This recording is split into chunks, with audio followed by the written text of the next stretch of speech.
Hello बच्चों, आज हम हमारे हेलो एरीन की पहली रिएक्शन पढ़ेंगे, रिप्लेसमेंट बाय हाइड्रोक्सिल ग्रुप। ये फिनॉल की फॉर्मेशन भी है। यहाँ पर हम देख रहे हैं क्लोरोबेंजीन है। क्लोरोबेंजीन सोडियम हाइड्रोक्साइड के साथ रिएक्ट करता है, एक्वस सोडियम हाइड्रोक्साइड है और 623 केल्विन पर ये रिएक्शन होती है और एटमॉस्फेरिक प्रेशर होता है 300। ठीक है, तब हमको मिलता सोडियम फिनॉक्साइड। और सोडियम फिनॉक्साइड कैसे मिला? ये हाइड्रोजन NaOH का हाइड्रोजन क्लोरीन के साथ रिएक्ट करके HCl बनाकर निकल गया, NaO ग्रुप यहाँ जुड़ गया तो बना सोडियम फिनॉक्साइड। इसके बाद जब इसका एसिडिफिकेशन कराते हैं, एसिडिफिकेशन कराने पर ये जो HCl है इससे प्राप्त क्लोराइड आयन Na के साथ रिएक्ट करके NaCl बनाकर निकल जाता है और हाइड्रोजन यहाँ पर जुड़ जाता है, तो इससे बनता है फिनॉल। ठीक है ना। अब हम देखेंगे नाभिक स्नेही प्रतिस्थापन अभिक्रियाओं पर प्रतिस्थापियों का प्रभाव, effect of the substituent on the nucleophilic substitution. जब भी बच्चों ध्यान रखो कि कोई इलेक्ट्रॉन विथड्रॉइंग ग्रुप जैसे कि NO2, CN, COOH, SO3H, ठीक है, ये रिंग पर प्रेजेंट होते हैं तो जो हेलो एरीन है उनकी एक्टिविटी बढ़ जाती है, हेलो एरीन की क्रियाशीलता जो है वो बढ़ जाती है। ठीक है, और इस प्रकार के जो ग्रुप हैं ऑर्थो पैरा पोजीशन पर प्रेजेंट होने पर हमारी रिंग की रिएक्टिविटी बढ़ जाती है। अभी हमने यहाँ पर देखा था कि हाइड्रोक्सिल समूह के द्वारा प्रतिस्थापन होता था, सब्स्टिट्यूशन बाय हाइड्रोक्सिल ग्रुप। इसी का एग्जाम्पल हम आगे ले रहे हैं। यहाँ पर हम देख रहे हैं क्लोरोबेंजीन का OH ग्रुप के द्वारा यहाँ पर सब्स्टिट्यूशन हो रहा। वही दो कंडीशन है, सबसे फर्स्ट जो स्टेप होता है उसमें NaOH के साथ रिएक्ट कराते हैं, सेकेंड स्टेप में एसिडिफिकेशन कराते हैं। ठीक है, तो ये जो हमारा पहली रिएक्शन थी जो हमने अभी पढ़े हैं कि हाइड्रोक्सिल ग्रुप द्वारा इसका सब्स्टिट्यूशन होने पर फिनॉल मिलता है। ठीक है ना। हम यहाँ पर देख रहे हैं जो हमारे सेकेंड एग्जाम्पल है उसमें NO2 ग्रुप जो है वो पैरा पोजीशन पर प्रेजेंट है। तो पैरा पोजीशन पर प्रेजेंट होने के कारण ये जो हमारा हेलो एरीन होता है इनकी रिएक्टिविटी को बढ़ा देता है। तो ये स्टेप तो यही दो हैं रिएक्शन के, लेकिन हम देख रहे हैं कि जो हमारी पहली रिएक्शन थी वो 623 केल्विन पर होती है। NO2 ग्रुप को पैरा पोजीशन पर प्रेजेंट होने के कारण से ये रिंग की रिएक्टिविटी को बढ़ा रहे हैं और ये रिएक्शन 443 केल्विन पर हो रही है। ठीक है ना, सब्स्टिट्यूशन ही हो रहा है लेकिन कम टेम्परेचर पर हो रहा है।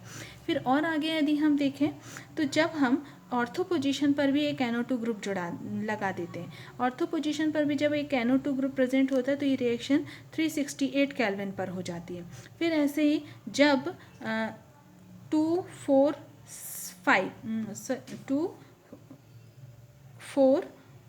6 पोजीशन पर NO2 ग्रुप प्रेजेंट है तो सिर्फ इसको गर्म करने पर ही, वाटर के साथ इसको गर्म करने पर भी Cl का सब्स्टिट्यूशन OH ग्रुप से हो जाता है और हमको 2,4,6 ट्राई नाइट्रोफिनॉल मिलता है। ठीक है ना, पिक्रिक एसिड भी इसको कहते हैं। तो हमने देखा कि ऑर्थो या पैरा पोजीशन पर यदि कोई इलेक्ट्रॉन विथड्रॉइंग ग्रुप प्रेजेंट होता है तो इसके कारण से हमारी रिंग जो है उसकी रिएक्टिविटी बढ़ जाती है। अब हम देखेंगे electrophilic substitution reaction on hello arene. ठीक है, हेलो एरीन पर इलेक्ट्रोफिलिक सब्स्टिट्यूशन। अब हम देखते हैं कि जो हमारे इलेक्ट्रोफाइल होते हैं, इलेक्ट्रोफाइल मतलब वो जो कि पॉजिटिवली चार्ज होता है, वो खुद इलेक्ट्रॉन डेफिशिएंट होता है और इलेक्ट्रोफाइल जो है उस जगह पर अटैक करेगा जहाँ पर इलेक्ट्रॉन प्रेजेंट होते हैं। ठीक है, मतलब जहाँ पर इलेक्ट्रॉन होंगे। तो हमने अभी देखा था हमारे हेलो एरीन में कि ऑर्थो और पैरा पोजीशन पर इलेक्ट्रॉन डेंसिटी हाई होती है, इसलिए इलेक्ट्रोफाइल जो है वो हमेशा ऑर्थो और पैरा पोजीशन पर ही अटैक करते हैं। ठीक है, तो जो दोनों मतलब हेलो एरीन जो होते हैं ऑर्थो और पैरा पोजीशन पर इलेक्ट्रोफिलिक सब्स्टिट्यूशन देते हैं। तो देखें हम हेलो एरीन में इलेक्ट्रोफिलिक सब्स्टिट्यूशन रिएक्शन, ये हमारा क्लोरोबेंजीन है और यहाँ पर जो हाइड्रोजन है जब वो किसी इलेक्ट्रोफाइल द्वारा सब्स्टिट्यूट हो जाता है तो उससे हम बोलते हैं इलेक्ट्रोफिलिक सब्स्टिट्यूशन रिएक्शन, और ये पैरा पोजीशन पर भी सब्स्टिट्यूट हो सकता है। ठीक है ना।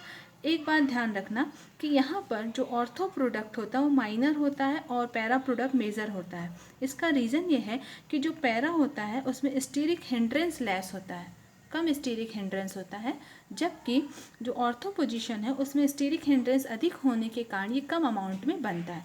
सबसे पहली रिएक्शन होती है इसकी हैलोजिनेशन। हेलो एरीन पर जो क्लोरीन है उसकी रिएक्शन कराती है, किसी भी हैलोजन की रिएक्शन करा सकती है। ये रिएक्शन जो होती है FeCl3 या फिर AlCl3 किसी लुईस एसिड की प्रेजेंस में होती है, और यहाँ पर इलेक्ट्रोफिलिक सब्स्टिट्यूशन रिएक्शन होता है, और यहाँ पर हमको क्लोरोबेंजीन जो है वो कम अमाउंट में मिलता है, पैरा डाइक्लोरोबेंजीन मेजर अमाउंट में मिलता है।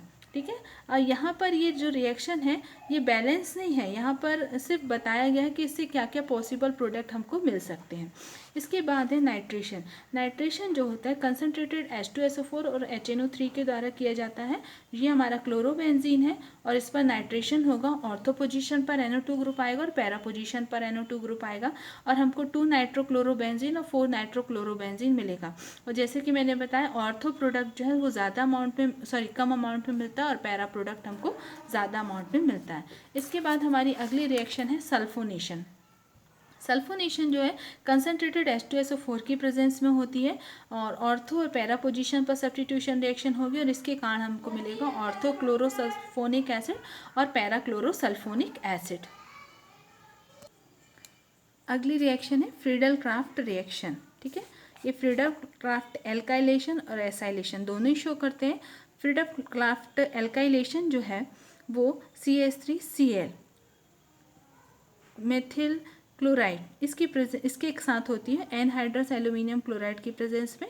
एक मेथिल ग्रुप ऑर्थो और पैरा पोजीशन पर आ जाता है, इसके कारण 2 क्लोरोटोलुइन और 4 क्लोरोटोलुइन बनते हैं। फिर है एसाइलेशन। एसाइलेशन जो है एसिटिल क्लोराइड के साथ होती है, उपस्थिति होती है एनहाइड्रस एल्यूमिनियम क्लोराइड की, और इससे बनते हैं 2 क्लोरोएसिटोफिनॉन और 4 क्लोरोएसिटोफिनॉन। तो ये थी हमारी इलेक्ट्रोफिलिक सब्स्टिट्यूशन रिएक्शन। अब हमारी अगली रिएक्शन है जो कि हमारे हेलो एल्केन देते हैं, हेलो एरीन्स देते हैं, वो है रिएक्शन विथ मेटल्स। ठीक है, धातुओं के साथ अभिक्रिया। सबसे पहली रिएक्शन है वुड्स फिटिक अभिक्रिया, जब एरिल हैलाइड जो है एल्किल हैलाइड के साथ ट्रीट किया जाता है सोडियम की प्रेजेंस में, तब यहाँ पर एल्काइल एरीन बनता है। ठीक है, ये वुड्स फिटिक अभिक्रिया मतलब एक मॉलिक्यूल है एरिल हैलाइड का और एक मॉलिक्यूल है एल्काइल हैलाइड का, तब हमको यहाँ पर मिलता है एल्काइल एरीन। इसके बाद सेकेंड रिएक्शन होती है फिटिक रिएक्शन, जब हेलो एरीन के 2 मॉलिक्यूल सोडियम के साथ ट्रीट करते हैं डाईथर की प्रेजेंस में, तब हमको बाइफेनिल या डाइफेनिल मिलता है और NH मिलता है। तो यहाँ पर हमारी हेलो एरीन की केमिकल रिएक्शंस जो है वो ख़त्म होती हैं। धन्यवाद।